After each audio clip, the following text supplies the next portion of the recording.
सरकार हमारी मांगे पूरी नहीं करती तो 6 अगस्त के लिए लाखों की संख्या में रामलीला मैदान। जय हिंद दोस्तों, अभी सबसे पहले आप ये वीडियो देखिए और इस वीडियो में आपको पता चल जाएगा हम क्या कह रहे हैं, कौन किससे क्या कह रहा है। बोला है कमर कस लीजिए, मजबूत हो जाइए, लड़ाई अभी बाकी है, यानी पिक्चर अभी बाकी है। अभी आपको बहुत बड़ी एक्सरसाइज करना है, जैसे हम यूनिटों में एक्सरसाइज करते हैं, यूनिट लेवल की, डिव लेवल की, ब्रिगेड की, डिव की। अभी आपको एक कोर ऑफ कमांड यानी थिएटर लेवल की एक्सरसाइज करनी है और जिसके लिए मैदान होगा रामलीला मैदान। और रामलीला मैदान, ये जंतर मंतर की लड़ाई रामलीला मैदान तक पहुंचेगी निस्संदेह। और इसमें एक बात अच्छी कही गई है कि हमने ये लड़ाई लड़नी है, कमर कसनी है और अभी पीछे नहीं हटना। जैसा हम सेना में रहते हुए मैंने हर लेवल की एक्सरसाइज की है, भूखे प्यासे सब कुछ अपनी जान की परवाह किए बगैर, लेकिन ये आज हमारे मान सम्मान और स्वाभिमान की लड़ाई है। इसके लिए हमें एकजुट रहना है और आगे बढ़ना है, दमखम से आगे बढ़ना है। लेकिन एक चीज याद रखना है, हम किसी को अश्लील या वल्गर नहीं बोल सकते, हम किसी पर दोष नहीं दे सकते। हम अब ये निश्चित कर चुके हैं कि हमारी मंजिल कहाँ है, हमें मंजिल पर फोकस करना है और मिलजुल कर जैसे भी हो आगे हमें बढ़ना है दोस्तों, और अपना हक लेके रखना है, क्योंकि टाइम बहुत सही है। टाइम का याद रखना, इस टाइम पे आपने जरूर से जरूर आपने डोमिनेट करना है दोस्तों। और इसके साथ आप जो मांगे हैं उनको फिर चेताया जाएगा। इस लेटर के जरिए लिखा है, ex serviceman welfare rehabilitation association ने लिखा है, यानी 16 मांगे दी हैं और 16 मांगों को आज हम आपके सामने फिर रखना चाहते हैं। उन्होंने कहा है, सबसे पहले कहा है कि यानी बहुत सारा आंदोलन हो चुका, बहुत सारी चीजें हो गई हैं, लेकिन फिर भी हम याद दिलाना चाहते हैं कि removal of anomalies of one rank one pension के बारे में उन्होंने कहा है ये हटाइए, क्योंकि पहले 1973 का हवाला दिया है कि हमें 75% पेंशन मिलती थी, अब 50% है। आप उसको भी खत्म करने के चक्कर में पड़े हो। और उन्होंने कहा the reason of wrong fixation one rank one pension का हवाला दिया है, किस तरह रॉन्ग फिक्सेशन हुई है। और उन्होंने सिपाही से लगा करके ब्रिगेडियर तक का पूरा ब्यौरा सामने रखा है कि जरा देखिए, शर्म करिए कि वो आरोपी वन में तो हम कुछ बोले नहीं, हमारी समझ में नहीं आया, लेकिन अब हमें आपका ये समझ में आ गया कि आपने जो 65 करोड़ दिए, जरा उसका लेखा जोखा हम आपको दिखा रहे हैं। उन्होंने कहा है कि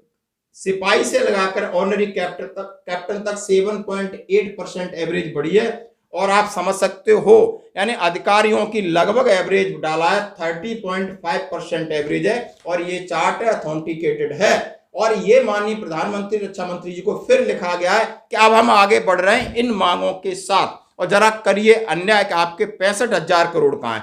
discrimination and injustice arising of military service पे के लिए वाले कहा है कि मामला भले ही कोर्ट में हो, लेकिन हम बोलना नहीं छोड़ेंगे। आपने इनजस्टिस किया है, आपने सभी जानते हैं कि किस तरीके का अफसर का है, किस तरीके का एमएनएस का, किस तरीके का जेसीओ है, किसको हार्ट रिस्क किसको है, खतरा किसको है और कौन ज्यादा शहीद हो रहा है, ये सब किस सामने पिक्चर है। फिर आखिर इसकी परिभाषा के विपरीत आपने क्यों किया।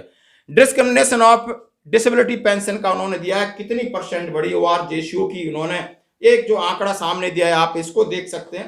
यानी 16 मांगे अभी आपकी, मैंने 3 मांगों की बात की। आप नॉट गिविंग आरोपी reservist pensions and serious Abu's, और जो रिजर्विस्ट जो आए थे, आपने 65 की लड़ाई लड़ी, उन्होंने 62 की लड़ी है, आपने उन्हें वॉलंटियर घर भेज दिया था, उनको आप पेंशन दीजिए। Discrimination in pension of x group soldier को आपने टेबल नंबर 7 और 8 में बांट दिया। जब आप एक करने की बात कर रहे हो, आप बांट क्यों रहे हो। व्हाट इज द उन्होंने justification giving the honorary rank without financial benefit, यानी कुछ आप ऑनरी रैंक दे रहे हो, उनको फाइनेंशियल बेनिफिट नहीं दे रहे हो, तो रिटायरमेंट के बाद ना वो ऑनरी रैंक लगा सकते हैं, ना उसका कोई इस्तेमाल कर सकते हैं, ना उसको ढेला पैसा मिल रहा है, तो काहे को ये कागज खराब कर रहे हो, क्या मतलब इन कागजों का।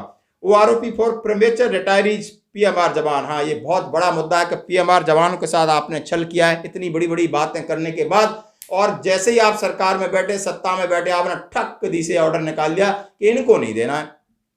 पता नहीं आपको पता है नहीं है माननीय प्रधानमंत्री जी, लेकिन अब फिर आप वो आरोपी का सुर गाने लगे हैं, गाना गाने लगे। तो जरा फिर सुनिए आपने पहले क्या कहा था, अभी आप क्या कह रहे हो और बीच में क्या हुआ है।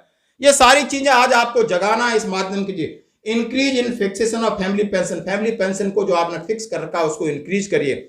Honorary lieutenant and captain ignored in pension hike, आप ऑनरी लेफ्टिनेंट ऑफ पेंशन पिछले 20 साल से वो एक ही पेंशन ले रहे हैं, आपने उनको बढ़ाने के लिए कुछ नहीं किया। Allowance of paid for hazard operator and service in the same way, यानी जब हाई एल्टीट्यूड या किसी एरिया में रहते हैं सबका अलाउंस बराबर होना चाहिए, सबको लाइफ हजार्ड सेम है।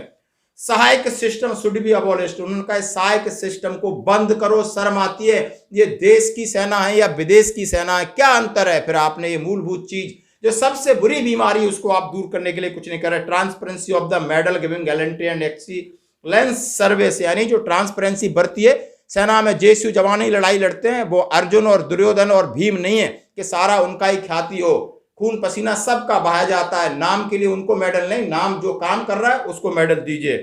उन्होंने कहा जेएसयू जवान should also be given the skill promotion of the line of officer, और उनको टाइम स्किल प्रमोशन जैसे अफसरों को मिलता है जेएसयू जवान को भी मिलना चाहिए। JSU and jawan should be member of all committees and discussion about them. JSU जवान ही हो, जब उनके भविष्य का फैसला हो किसी कमेटी में तो वही मेंबर हो, इसके बारे में बात कही। आखिरी में कहा है only freedom of veterans association authorised to represented us, और कुछ एसोसिएशन हो जिनको आपको नामान्वित होनी चाहिए, जो आपको जाके निगोशिएट कर सके। दोस्तों ये थी मांगे, मैंने बहुत संक्षेप में आपको बताया, और बिल्कुल बड़ी एक्सरसाइज के लिए तैयार रहना है, घर से निकलना है, बिल्कुल काम है कोई बात नहीं, लेकिन सबसे पहले सिर्फ रेस्पेक्ट है, अपने मान सम्मान के लिए हमें लड़ना आता है, देश की सुरक्षा कर सकते हैं और हम डिजास्टर मैनेजमेंट कर सकते हैं, क्यों नहीं हम अपनी बातें कह सकते, लेकिन हमारा तरीका फौजी होगा